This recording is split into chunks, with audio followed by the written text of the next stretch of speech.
Library के बड़े दरवाजे पर दस्तक हुई और फिर हुलिये से खातिमा दिखाई देने वाली एक औरत एक काब में जालीदार सरपोश से ढका एक बिलोरी ज़र्फ और 2 बिलोरी जाम लिए अंदर दाखिल हुई। सांवली रंग वाली उस औरत की उम्र 45 के लगभग रही होगी। शक्ल तो वाजिबी थी, अलबत्ता जिस्मानी तौर पर काफी मुतनासिब और मुतवाज़न थी। मैंने वाज़े तौर पर महसूस किया कि उसने दरवाजे से मेज तक का फासला तय करते हुए सर से पांव तक बगौर मेरा जायजा ले लिया। सरस्वती ने एक नजर उस पर डाली और हुक्म दिया, शरबत यहाँ रख दो सखोंती, और जाकर दोपहर के खाने की तैयारी करो। सखोंती ने जब मालिकन को जवाब दिया तो उसके लिए लहजे में मुझे दबी दबी सी सरकशी की झलक महसूस हुई। वो बोली, मैंने सब्जी काट दी है मैडम, और आलू भी उबलने के लिए रख दिए हैं, कहें तो कोई दाल भिगो दूं। सरस्वती ने अजीब सी नजरों से मुझे देखा, जैसे कह रही हो कि आप इस नौकरानी का लहजा देख रहे हैं। बहरहाल उसने सखोंती से बात करते हुए अपना लहजा नरम ही रखा। बोली, नहीं, तुम पाव भर राजमा भिगो दो, हम कुछ देर में आकर सलाद बना देंगे। सखोंती ने इस बात में सर हिलाया और वहां से रुखसत हो गई। सरस्वती ने ज़र्फ से सरपोश उतारा और एक जाम में जर्द मशरूब उंडेल कर मेरी तरफ बढ़ाते हुए कहा, अनानास का बिल्कुल ताजा निकाला हुआ रस है, उम्मीद है आपको पसंद आएगा। मशरूब का पहला घूंट भरते हुए उसकी बात की तस्दीक हो गई।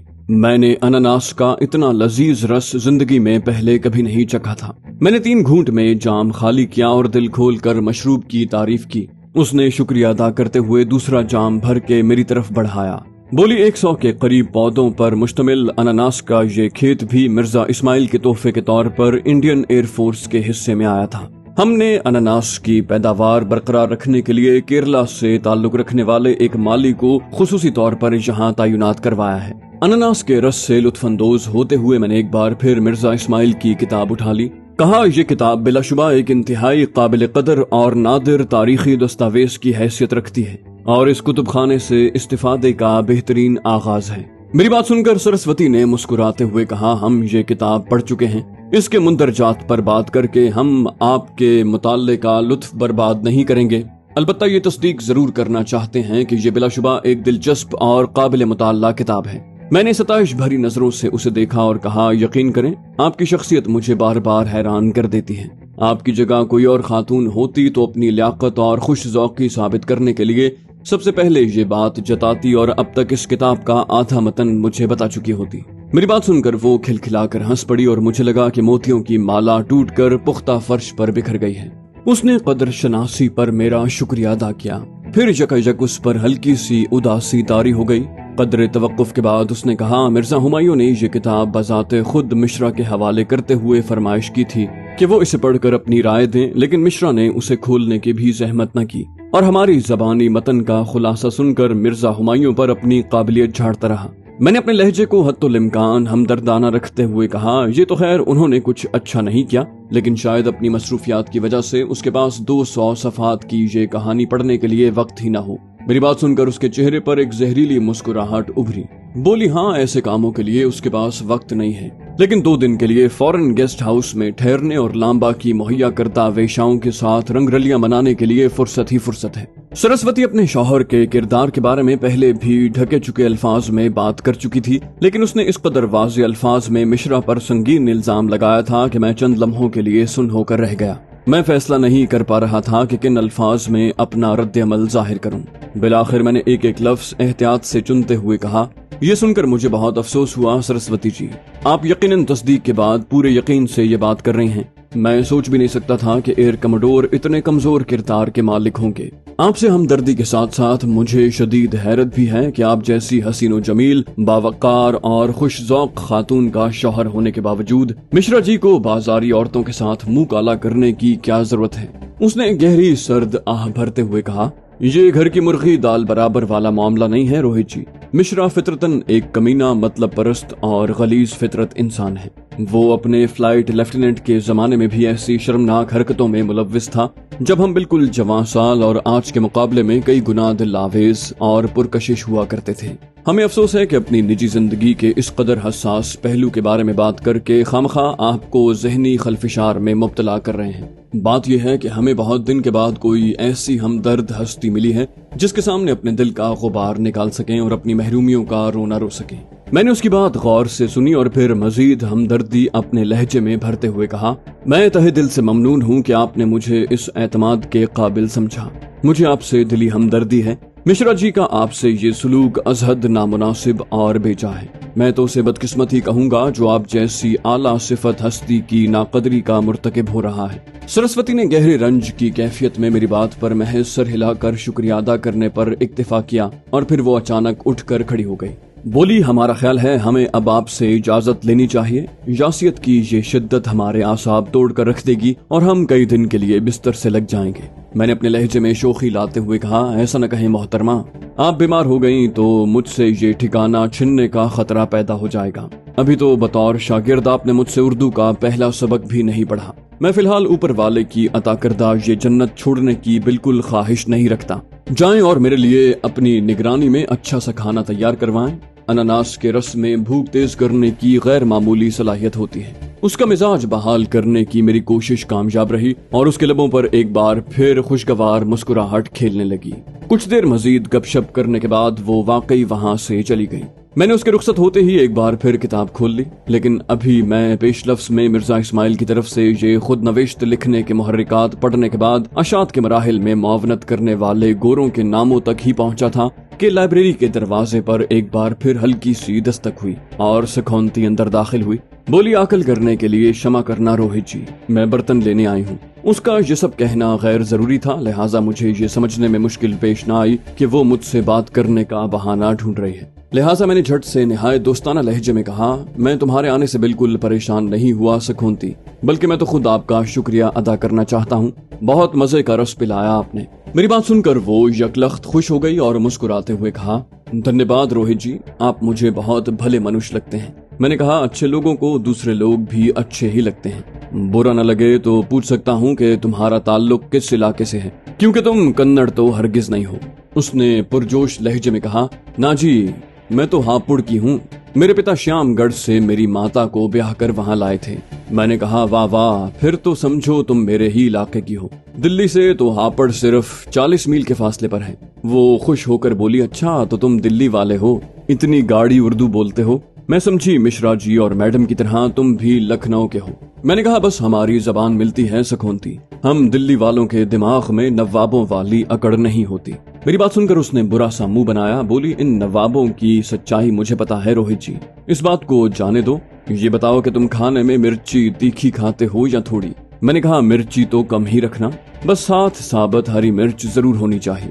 میری بات سن کر وہ کھل کر مسکرائی اور ایک خاص ادا سے کہا، اچھا تو تم کو بھی ہری مرچ پسند ہے؟ میں نے بھی اسی لہجے میں کہا، پھیکا سیٹھا کھانا اور روکھی پھیکی زندگی کسی اچھی لگتی ہے سکھونتی؟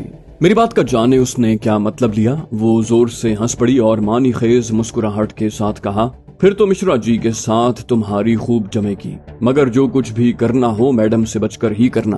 میں نے اس کی بات سن کر ہوا میں تیر چلایا۔ میں نے کہا، بچ کر کھیل کھلانا تو مشرا جی کی ذمہ داری ہے، بتا رہے تھے کہ ان کے پاس محفوظ جگہ کی کمی نہیں ہے۔ میری بات سن کر وہ مسکرائی، بولی، ہاں، لامبا اس کے لیے جنگل والے بنگلے میں ایک سے بڑھ کر ایک چھیل چھبیلی پتریاؤں کا بندوبست کرتا ہے۔ میں نے انجان بنتے ہوئے کہا، کیا واقعی؟ لیکن تمہیں یہ سب کچھ کیسے معلوم ہے؟ میرا سوال اتنا اچانک تھا کہ وہ چند لمحوں کے لیے گڑبڑا گئی، پھر اس نے خود کو سنبھالتے ہوئے ٹھٹائی سے کہا، لامبا مجھے بھی 2 بار وہاں لے جا چکا ہے۔ مشرا جی کے بعض مہمان ہر طرح کے پکوان مانگتے ہیں۔ اتنا کہہ کر اس نے دائیں آنکھ دبا دی۔ میں نے اس کی بات سن کر اپنے لہجے میں بے باکی بھرتے ہوئے کہا، ہاں، شراب جتنی پرانی ہو اس کا نشہ اتنا ہی زوردار ہوتا ہے۔ مجھے یقین ہے وہ مہمان بہت دنوں تک تمہاری یاد میں آہیں بھرتے ہوں گے۔ میری بات سن کر وہ کھلکھلا کر ہنس پڑی، پھر بولی، میں اب چلوں گی، ایسا نہ ہو میڈم مجھے ڈھونڈتی ہوئی یہاں آ جائے۔ وہ ضرورت سے زیادہ شکی مزاج ہے۔ میں نے کہا، اس کا شک غلط بھی تو نہیں ہے نا، اسے تمہارا بھی پتا ہے اور مشرا کا بھی۔ میری بات سن کر اس نے تڑ کر کہا، وہ خود کون سی ستی ساوتری ہے؟ مجھے پتا ہے تم کو اس نے کوئی پوجا پاٹ کرنے کے لیے یہاں لا کر نہیں بسایا ہے، اور یہ بات مشرا جی بھی اچھی طرح جانتے ہیں۔ मैंने उसकी बात झुटलाने की बजाय कहा, जब मिश्रा खुद अपनी मनमानी का कोई मौका जाया नहीं करता तो उसे अपनी बीवी की चौकीदारी का भी कोई हक नहीं है। खैर, ये बातें तो होती रहेंगी, तुम अब जाओ, कहीं सरस्वती सचमुच ना आ जाए। उसे रुखसत करके मैं काफी देर वहीं मिर्जा इस्माइल की किताब का मुताला करता रहा और उसके दादा अली अस्कर की सन 1824 में अपने भाई समेत शिराज से हिंदुस्तान में आमद और घोड़ों और कालीनों की तिजारत और फिर अंग्रेज सरकार के साथ कारोबारी मरासिम का अहवाल पढ़ता रहा। बिलाखिर सखोंती मुझे दोपहर के खाने के लिए बुलाने आ गई। वो शायद मजीद कुछ देर चोंच लड़ाने का सोच कर आई थी, लेकिन मैं फौरन ही उसके साथ चल पड़ा। लाइब्रेरी से बाहर निकलकर हम एक कुशादा राहदारी में पहुंचे और कई मोड़ मुड़ने के बाद एक आली शान त्वामगाह में पहुंच गए, जहां एक बहुत बड़ी चमकदार मेज के गिर्द 1 दर्जन से भी जायद आरामदेह कुर्सियां बिछी हुई थी। सखोंती मुझे एक कुर्सी पर बिठाकर वहां से चली गई। मैं सताइश भरी नजरों से आलीशान हॉल कमरे की तजीनो आराइश का जायजा लेता रहा। तभी एक खनकदार आवाज मेरे कानों में पड़ी, खुशामदीद रोहित जी, कैसा लगा हमारा ड्राइंग रूम? मैंने नजर उठाकर देखा। रेशमी कशीदाकारी वाले लिबास में हल्के बनाव सिंगार के साथ सरस्वती काफी दिलकश दिखाई दे रही थी। मैंने हकीकी जज्बात के साथ कहा, आपकी त्वामगाह भी आप ही की तरह दिलकश और दीदाजेब है सरस्वती जी। मैं तो ये सोचकर मरूब हो रहा हूँ कि तारीख की कैसी कैसी अजीम शख्सियात यहाँ खाना खा चुकी हैं। मैंने किताब में पढ़ा है कि आगा खान अव्वल मिर्जा इस्माइल के दादा अली अस्कर के गहरे दोस्त थे और उनकी ये दोस्ती दोनों खानदानों पर मुहित थी और आइंदा नस्लों तक चलती रही। इस किताब में पंडित नेहरू के साथ भी मिर्जा इस्माइल की तस्वीरें मौजूद हैं। सरस्वती ने हाँ में गर्दन हिलाई, बोली, हमारी नशिस्त गाह में भी बहुत सी तारीखी तस्वीर आवेजा हैं, जिनमें से एक में मिर्जा इस्माइल जोश मलियाबादी और निजाम हैदराबाद उस्मान अली खान के साथ दिखाई दे रहे हैं। मैंने कहा, ओह, मैं जरूर ये तारीखी तस्वीर देखना चाहूंगा। सरस्वती ने हंसते हुए कहा, देख लीजिएगा, पहले खाना तो खा लें। कुछ ही देर में सखोंती ने एक मौवन खादिमा के साथ मिलकर हम दोनों के सामने कई तरह के खाने सजा दिए। सरस्वती ने शायद मेरी खातिर गोश्त से बने खाने नहीं पकवाए थे। लखनऊ के अलावा उसने कर्नाटक के मकामी तर्ज के खाने, वड़ा और बोंडा भी तैयार किए थे, जो सांबर के साथ पेश किए गए। इन खानों का जायका मेरे लिए कदरे गैर मानूस था, लेकिन पूरी तरकारी और कई तरह की चटनियों से बात बन गई और मैंने पेट भर लिया। बाद में मीठे में मैसूर पाक और कलाकंद ने रही सही कसर पूरी कर दी। खाने के बाद जाफरानी चाय का दौर चला। इस दौरान में हमारी गुफ्तगू हल्के फुल्के मौजूआत तक महदूद रही। सखोंती और उसकी साथी मुलाजिमा आसपास ही मंडलाती रही। ऐसे में सरस्वती की तरफ से गुफ्तगू में एहतियात समझ आती थी। खाने से फारिग होकर वो मेरी फरमाइश के मुताबिक मुझे आलीशान नशिस्त गाह में ले गई, जहां बिलाशुबा दर्जनों अफराद नशिस्तों पर और उससे कई गुना फर्शी नशिस्त पर बराजमान हो सकते थे। मेरी दिलचस्पी का मरकज वहां की दीवारों पर आवेजा अनगिनत तस्वीर थीं, जिनका जायजा लेने पर इंकिशाफ हुआ कि मिर्जा इस्माइल आगा खान सोयम के साथ बम्बई में कायदे आजम मोहम्मद अली जिन्ना से भी मुलाकात कर चुके हैं। नशिस्त गाह के एक अलग थलग गोशे में मिश्रा ने इंडियन एयर फोर्स में अपने कैरियर के मुख्तलिफ मराहिल की तस्वीर सजा रखी थी। ताहम सरस्वती ने मुझे वहां ज्यादा देर ठहरने न दिया। तस्वीर के मुआयने के बाद हम दोनों वहीं 2 आरामदेह नशिस्तों पर बैठ गए। अब हम दोनों सखोंती की खोज लगाती नजरों से दूर थे, लिहाजा सरस्वती ने बेतकल्लुफी से कहा, अब आप ये बताइए कि बेंगलोर में आपको कहाँ कहाँ सैर करवाई जाए। मैंने मुस्कुराते हुए कहा, मैं ऐसे मामलात में अपने मेजबान की मर्जी पर खुद को छोड़ दिया करता हूँ। उसने शरारती लहजे में कहा, मेरा ख्याल है नंदी पहाड़ी की सैर तो आपको मिश्रा जी ही बेहतर करवा सकते हैं। वहाँ के फॉरेस्ट गेस्ट हाउस का तो हमने बताया है ना आपको।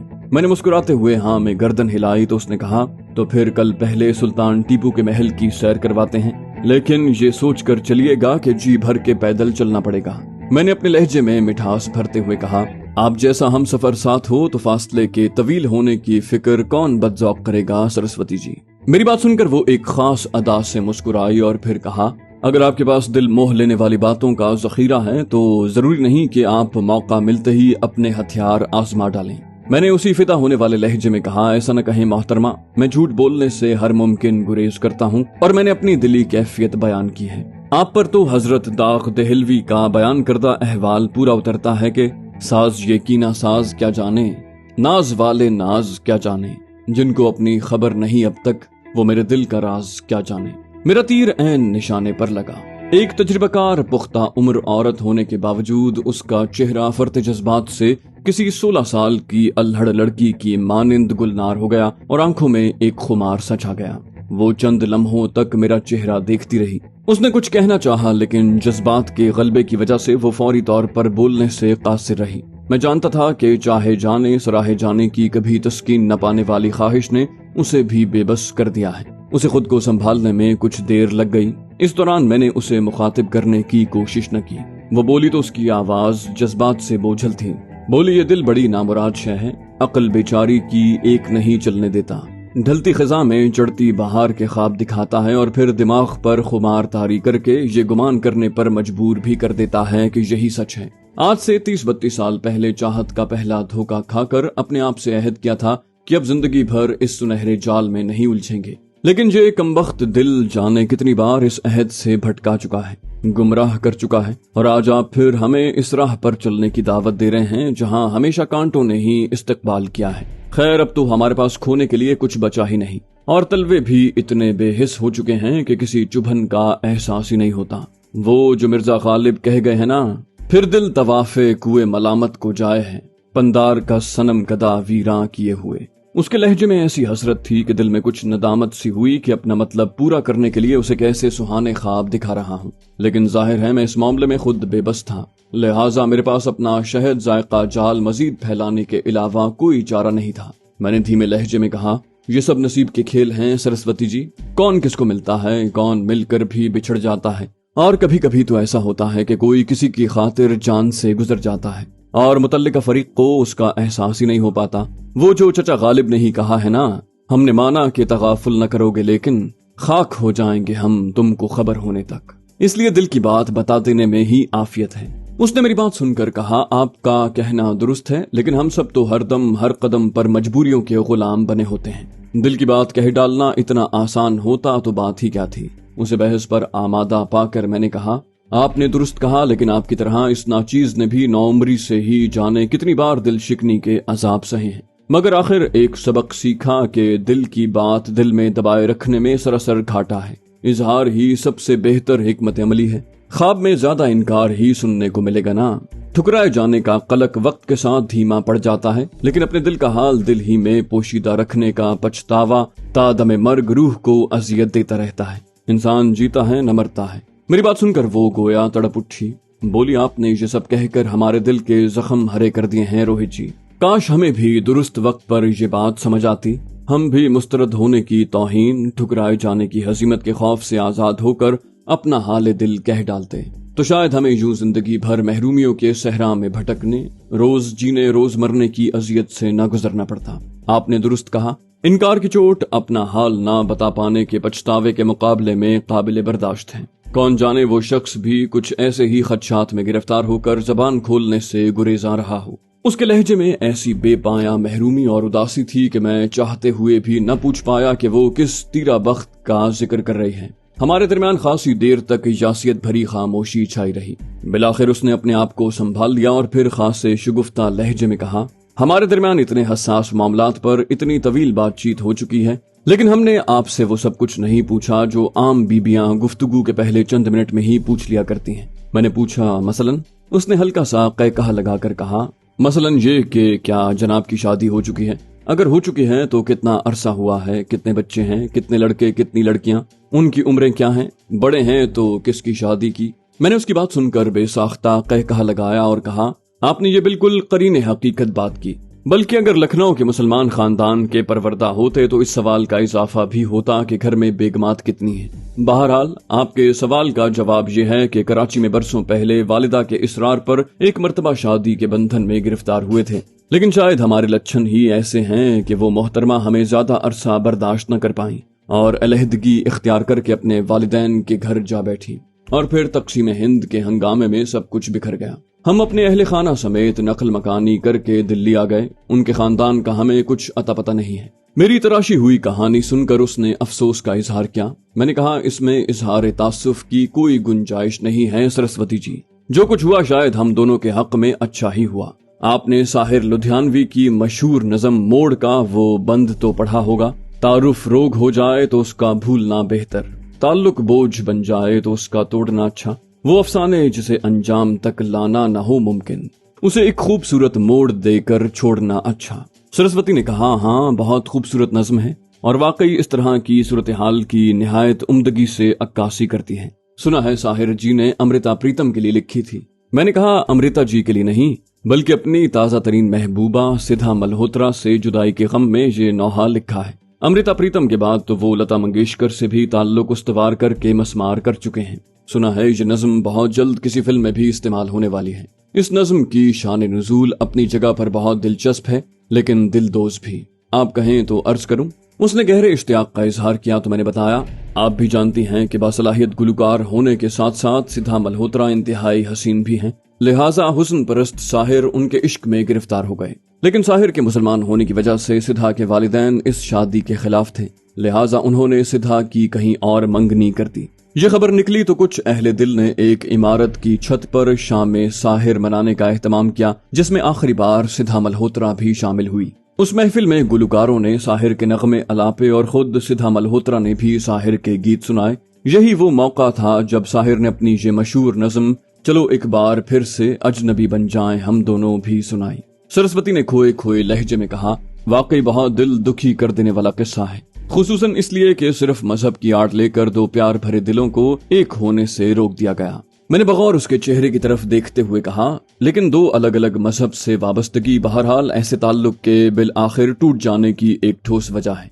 साहिर अगर वाकई सिद्धा से इश्क करते तो उन्हें उसका धर्म अपनाने में क्या मसला था, या फिर सिद्धा कलिमा पढ़कर मुसलमान हो जाती। सरस्वती ने एक हल्की सी आह भरकर कहा, आपने सच कहा। अगर वो सच्चे दिल से एक दूसरे के इश्क में गिरफ्तार होते तो ये रुकावट उबूर करना तो कोई मसला ही नहीं था। इश्क मजहब और धर्म जैसे ढकोसलों झूठे रिश्तों नातों का गुलाम थोड़ी होता है। उसके लहजे में फौलाद की सी मजबूती थी। मैंने उसकी कैफियत भांपते हुए हाँ में हाँ मिलाई। कहा, आप बिल्कुल सच कह रही हैं, मेरा भी यही यकीन है। जो सच्चा इश्क करते हैं उन्हें कोई जंजीर एक होने से नहीं रोक सकती, क्योंकि सच्चा इश्क ऊपर वाला अपने खास बंदों के लिए दिल पर उतारता है और इसलिए उन्हें कदम कदम पर इम्तिहानों और आजमाइशों से दो चार करता है। मेरा यकीन है कि जिस आशिक ने हालात से मजबूर होकर पसपाई इख्तियार कर ली, उसने दरअसल ऊपर वाले की अता करदा नेमत की बेकदरी कर डाली, जिसका नतीजा उसे इस दुनिया और अगले जन्मों में भुगतना पड़ता है। मेरी बात सुनकर वो गोया तड़प उठी। जाने कौन कौन सी महरूमियां और हसरतें उसके दिल पर बादल बनकर छा गई थीं। वो जज्बात से इतनी मगलूब थी कि मुझे लगा कि वो अभी ज़ारो कतार रो पड़ेगी। मैंने उसे अपनी आग में जलने के लिए छोड़ दिया।